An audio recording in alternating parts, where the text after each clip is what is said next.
بسم اللہ الرحمن الرحیم حامد و مسلی و مسلمہ بعد الحمد والصلاة فاستعیذ باللہ من الشیطان الرجیم بسم اللہ الرحمن الرحیم السلام علیکم ورحمۃ اللہ وبرکاتہ۔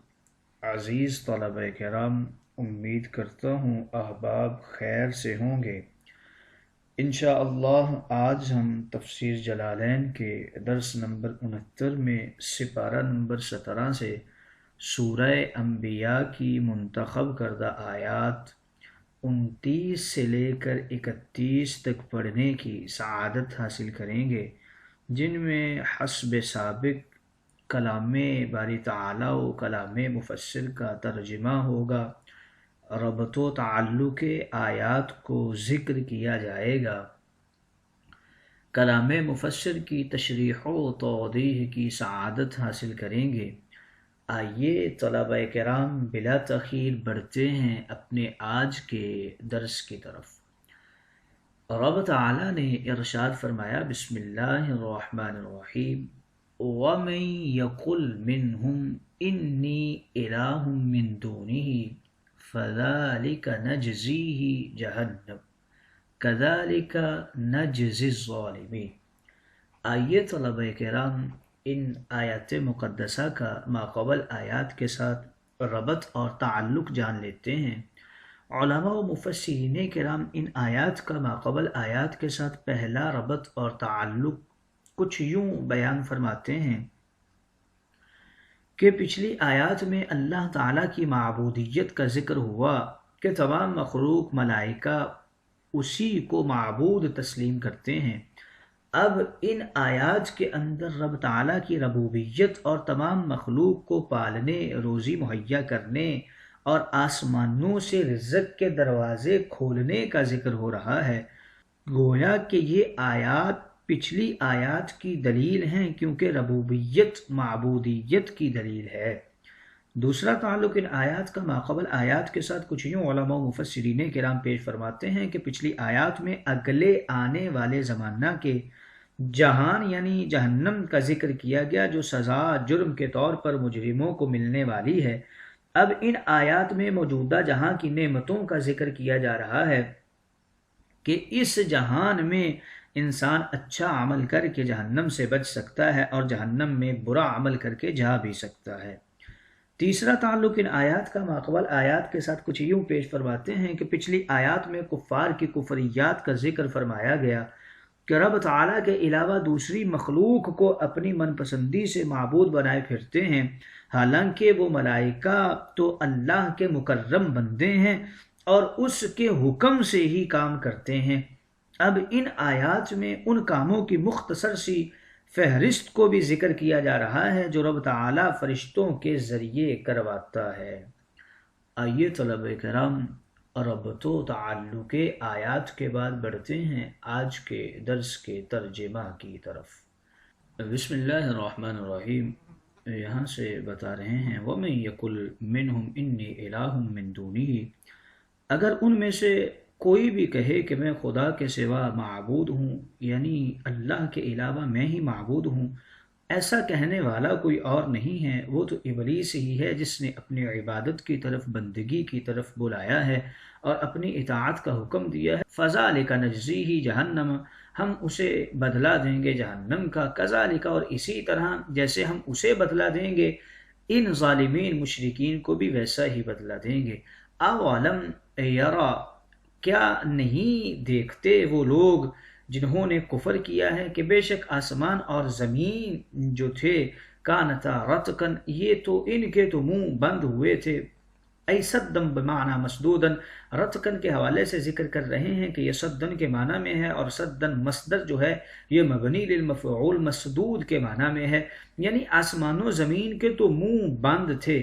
بتا رہے ہیں کہ اولم کو واو کے ساتھ بھی پڑھ سکتے ہیں، اور ترکے واو کے ساتھ علم بھی پڑھ سکتے ہیں۔ واو والا جو مؤکف ہے وہ اکثر قراء کرام کا ہے، اور ترکے واو والا مؤکف یہ ابن کثیر کا ہے۔ فَفَتَقْنَاهُمَا، پس پھر ہم نے ان دونوں کو کھول دیا، یعنی زمین و آسمان کو کھول دیا۔ اس کا ایک معنی یہ کرتے ہیں کہ ہم نے 7 آسمان بنا دیے اور 7 زمینیں بنا دی، یا پھر اس کا دوسرا معنی یہ کرتے ہیں کہ فتق سما سے مراد یہ ہے کہ آسمان پہلے بارش نہیں برساتا تھا، پھر بارش برسانے لگا، اور زمین کچھ بھی نہیں اگاتی تھی، پھر زمین اگانے لگی۔ وَجَعَلْنَا، اور ہم نے اس پانی کے ساتھ جو ہم نے آسمانوں سے نازل کیا اور زمین سے جو چشمے نکال کر پانی ہم نے نکالا ہے، اس پانی کے ساتھ ہم نے ایک کو جاندار بنایا ہے، یعنی گھاس وغیرہ کو، تو گویا پانی جو ہے وہ سبب حیات ہے۔ افلا یؤمنون، کیا ابھی بھی وہ میری توحید پر، میری وحدانیت پر ایمان نہیں رکھتے؟ وجعلنا، اور ہم نے زمین کے اندر پہاڑوں کو ٹھہرایا ہے تاکہ زمین جو ہے وہ مخلوق کو لے کر حرکت نہ کرے، یعنی اس کے اندر اضطراب نہ آئے۔ وجعلنا فیہا رواسیا، اور ہم نے ان پہاڑوں کے مابین بنا دیے ہیں فجاجن مسالک سبلا، ان کے اندر ہم نے راستے بنا دیے ہیں۔ بتا رہے ہیں کہ سبولن یہ بدل واقع ہو رہا ہے فجاجن سے، اور کیسے راستے بنائے ہیں؟ طرقن نافذہ واسعہ، کھلے اور کشادہ راستے بنا دیے ہیں۔ لعلہم یہتدون الی مقاصدہم فی الاسفار، تاکہ لوگ جو ہیں وہ اپنی منزل مقصود تک سفر کے دوران آسانی سے رسائی حاصل کر سکیں، اس لیے ہم نے پہاڑوں کو مابین کھلے کھلے راستے بنا دیے ہیں۔ آئیے طلبہ کرام ترجمہ کے بعد بڑھتے ہیں آج کے درس کی تشریح و توضیح کی طرف۔ یہاں سے بتا رہے ہیں وَمَن يَقُلْ مِنْهُمْ إِنِّي إِلَٰهٌ مِّن دُونِهِ، کہ کافرین نے جن کو اپنا معبود بنا رکھا ہے، من کے اندر 2 اقوال ہیں۔ اگر من سے مراد فرشتے لیے جائیں، یعنی جنہیں وہ اپنا معبود مانتے ہیں، ان میں سے کوئی ایسا دعویٰ کر دے جو کہ محال ہے کہ رب کے علاوہ ہم معبود ہیں، تو اس کی سزا یہی ہوگی کہ اسے جہنم میں ڈال دیا جائے گا۔ اور دوسرا معنی اس میں یہ ہے کہ ابلیس جس نے کہا کہ رب کے علاوہ میں معبود ہوں اور اپنی عبادت کی طرف لوگوں کو بلایا اور اپنی اطاعت کا اس نے حکم دیا، تو ہم اس کے ساتھ کریں گے کیا؟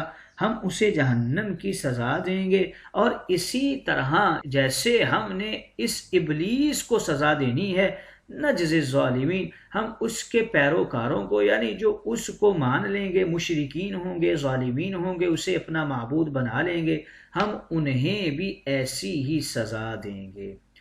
اولم بتا رہے ہیں کہ یہ واو کے ساتھ بھی اسے پڑھ سکتے ہیں اور ترکے واو کے ساتھ بھی اسے پڑھ سکتے ہیں۔ اس میں کثیر قراءات جو ہیں اور جو قراءت عامہ ہے جسے اکثر قراء کرام نے پڑھا ہے، وہ آوا لم ہی ہے، یعنی واو کے ثبوت کے ساتھ۔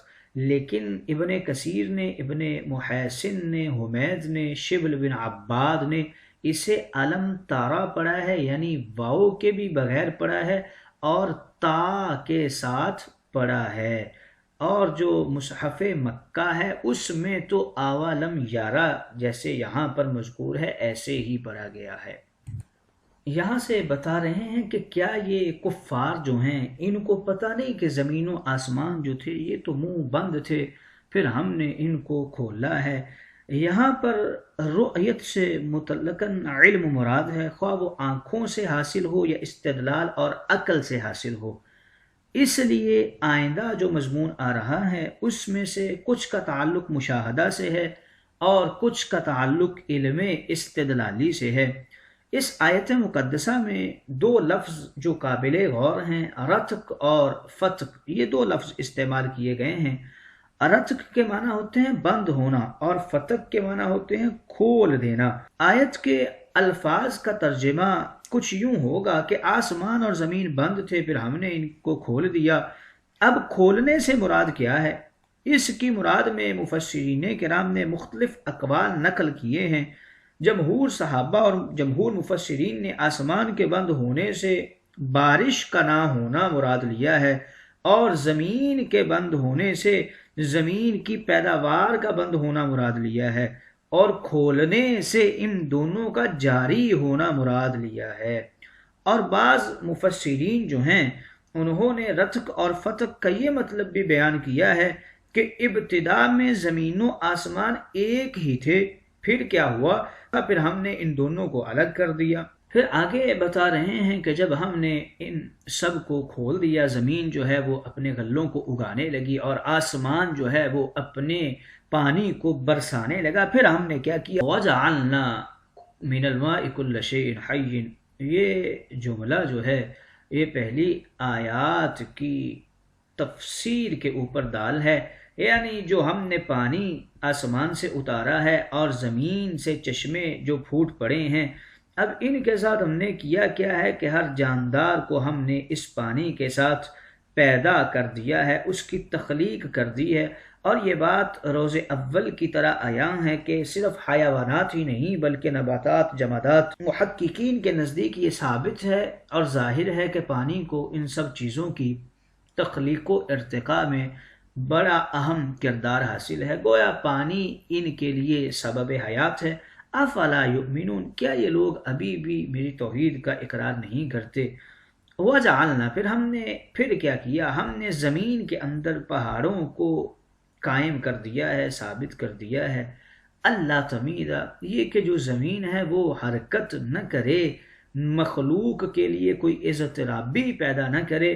گویا رب تعالیٰ نے پہاڑوں کو زمین کے اوپر جو ان کا بوجھ رکھا ہے وہ زمین کے توازن کو برقرار رکھنے کے لیے کیا ہے، اور تاکہ حیوان اور اناسی جو ہیں وہ اس زمین پر رہنے اور بسنے کے قابل ہو جائیں، تاکہ اس زمین کے اندر کسی قسم کی کوئی لرزش پیدا نہ ہو۔ تمیدہ کے حوالے سے بتا رہے ہیں کہ یہ اضطرابی کیفیت کو کہتے ہیں، اور پھر ہم نے ان پہاڑوں کے مابین کھلے کھلے رستے بنا دیے ہیں تاکہ لوگ اپنے سفر پر جب جاتے ہیں تو وہ ان رستوں کے ذریعے اپنے مقاصد اور اپنی منازل تک رسائی حاصل کر سکیں۔ علماء و مفسرین کرام جو ہیں فرماتے ہیں کہ ان تمیدہ کے اندر دو قول ہیں، بعض نے کہا یہ اصل میں ہے کراہتن ان تمیدہ، اور بعض نے کہا یہ اصل میں لئلا تمیدہ ہے۔ اور فیہا کی ضمیر کے اندر بھی دو قول ہیں، اس کا مرجع پہاڑ ہیں اور یہی درست ہے، یا پھر اس کا مرجع جو ہے وہ زمین ہے۔ لعلہم کے اندر بھی دو اقوال کو ذکر کیا گیا ہے۔ پہلا قول یہ ہے کہ تاکہ عقلی و قلبی ہدایت پائیں اور اللہ تعالیٰ پر ایمان لے آئیں، اور دوسرا قول یہ ہے حسی و طبعی ہدایت، آنے جانے کے سفر کی دیگر شہروں کی طرف سہولت ہو جائے، اور یہ دونوں قول درست ہیں۔ وَجَعَلْنَا فِيهَا فِجَاجًا سُبُلًا کے حوالے سے دو قول ذکر کرتے ہیں۔ پہلا قول یہ ہے کہ خلقت جبال کے وقت ہی ان میں کھلے رستے بنا دیے گئے تھے، اور ان کی دلیل فجاجن کو مقدم کرنا ہے، اور دوسرا قول یہ ہے کہ یہ طوفان نوح کے بعد بنائے گئے تھے، اور یہ ابن عمر کی روایت کے مطابق ہے۔